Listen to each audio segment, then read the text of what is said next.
За сэлбэдэд төвгөд энэ том төсөл бол нийслэл Улаанбаатар хотын хэмжээнд ер нь анхлан энэ одоо маш том хэмжээний маш том төсөвтөртөд ийм том төсөл бол хэрэгжиж байна. Тэгэд саяын танилцуулгад ер нь бол энэ төслийн 60% нь одоо бараг хэрэгжиж байгаа гэж харсан. Тэр зөв үү? Бэлтгэл ажил уу? За тэгээд Нямбатар дарга бол ер нь сая бас үгнийхээ ихэнд хэллээ л дээ. Ер нь ч энэ төслийг ер нь хэрэгжүүлэх нь зөв ч байсан юм уу? Ер нь яах ч одоо хэрэгжүүлвэ гэж юм халирсан мэйхтэй юм ярьж байна та. Энэ төсөл үнэхээр Улаанбаатар хотын хэмжээнд, нийслэлийн хэмжээнд цар хүрээ, хамар хүрээ, ач холбогдол стратегийн хувьд бол үнэхээр маш хэрэгтэй ийм том төслөө. Тэгэхээр энэ төслийн гол нь тэр худалдан авах юуны газар энэ тендерийн одоо явц дээр л иргэд аж ахуй нэгжүүд бүр дандаа харддаг. Энэ бол бүр байдаг зүйл. Иргэд аж ахуй нэгжид ерөөсөө нээлттэй мэдээлэл маш хомс. Иргэдэд аж ахуй нэгжид мэдээлэл хүргədэггүй. Ирүүлсэн тендерийн материалын цаг хугацаанд нь авч үзэж харж ач холбогдол өгч ингэж ерөөсөө тэр тендер шалгаруулж байгаа комисс одоо ер нь сайн ажиллахгүй байгаагаас л энэ үр дүн одоо муу үр дүн гарч хүмүүс ингэ хардж шít. Тэгэхээр одоо ер нь нийт одоо хэрэгжих ёстой ажлын яг хэдэн хувь нь өнөөдөр яг ингээд хэрэгжиж байгаа юм бэ?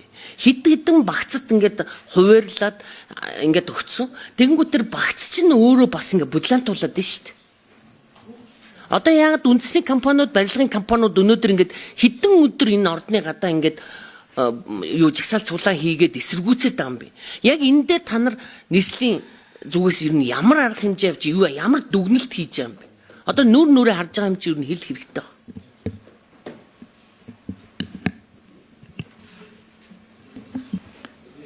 За ажлын хэсгийн 4-р мөрөв.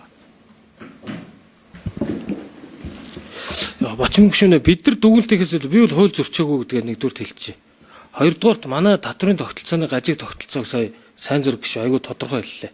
6 тэрбумаас дээш төгрөгийн борлуулалттай болохоор аж ахуйн нэгжийн орлогын албан татрыг 25%-аар татж авдаг учраас бүх барилгын компаниуд, бүх томоохон аж ахуйн нэгжүүд компаниудаа жижигэлцсэн.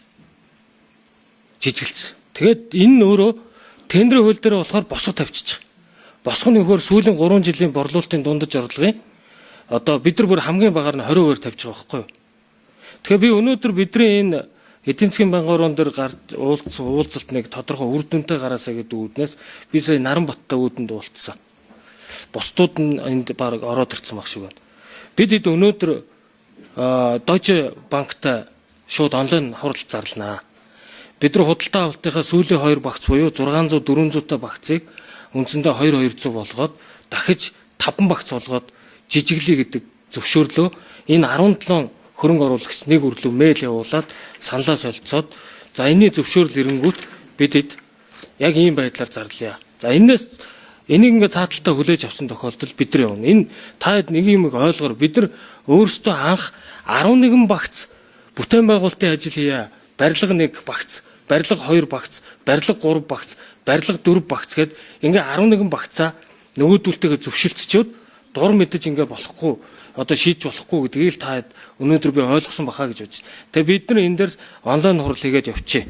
За хоёрдугаарт энэ дээр бол дүгнэлтээ бачим гүшүүнэ энд бид нар би ялангуяа хууль зөрчсөн нэг ч үйлдэл байхгүй. Хоёрдугаарт би энэ ер нь тендер худалдаа авалттай холбоотой зүйлийг тань яриа гэж бодож байна. Энэ миний зүүн гартал манай нийслэлийн худалдаа авах ажиллагааны газрын дараа Батцэг сууж байна.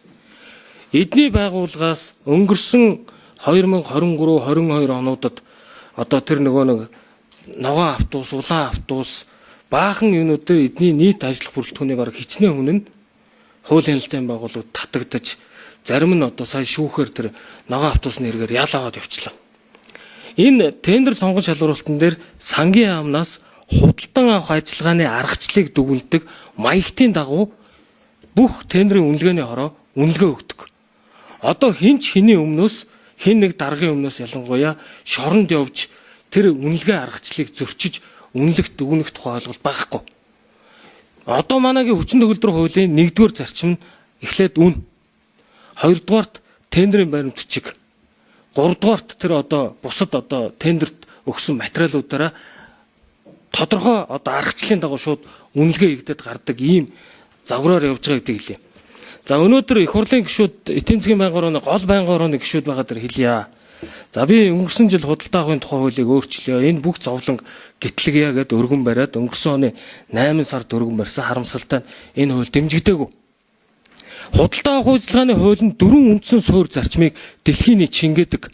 Нэгдүгээр дэлхийн худалдааны байгууллагын зарчим, хоёрдугаарт ФИДИК-ийн зарчим, гуравдугаарт OECD-ийн зарчим, дөрөвдүгээрт нэгдсэн үндэсний байгууллагын тогтвортой хөгжлийн зарчим. Харамсалтай нь манай энэ тендерийн хууль ганцхан нэгдсэн үндэсний байгууллагын тогтвортой хөгжлийн зарчмыг шингээгээд үйлснийг хайцсан. Гадаад валютаар ханшийн алдагдлыг тооцох, олон улсын арбитрт маргах бүх юмыг энэ хуулийн дээр бүр хоригдсан байна. Тэгэхээр бид нар өнөөдөр том бүтээн байгуулалтын ажлыг хийхэд оролцогч аж ахуйн нэгжээ хамгаалахын тулд ханш инфляцийн уналтыг хүртэл хамгаалах юм зохицуултгүй ийм хуулиар явж байгаа. Өөрөөр хэлбэл хөгжиж байгаа орнуудад зориулсан загвар хуулиар өнөөдөр манай худалдаа авахын хууль явж байгаа. Тэгээ худалдаа авахын хууль дээр маш өндөр босго критерий шалгуурууд тавьдсан.